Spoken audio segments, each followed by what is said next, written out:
let's add a button to our app. So to add a button, you literally just type in button and you see all these options right here. For now, let's just click the one that says action label. I will hit that, and then let's just hit that enter again. And then let's just delete these code blocks here. And inside this label part right here, inside these curly braces, all you're going to do is basically put what you want the button to show. So we want it to show some text that says show learnings. So everything that we've learned so far. And in the preview, you'll see it now shows this basic button that says show learnings, and you can click on it too. It doesn't do anything because if we wanted it to do something, we'd have to put it inside this portion here. For now, let's just see if we can change how the button looks. I don't like how this looks, it's pretty basic. So to do that, to change any view, we just add a modifier. So the modifier that we add for this is button style. So I'll go down here and I'll hit button style, and then I'll hit that again.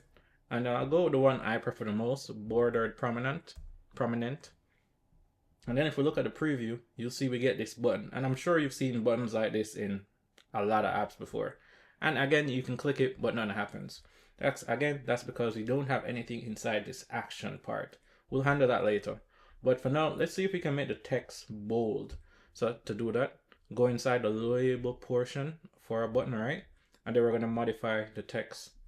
So let's add that modifier. I will say dot font weight, and then we'll say dot bold.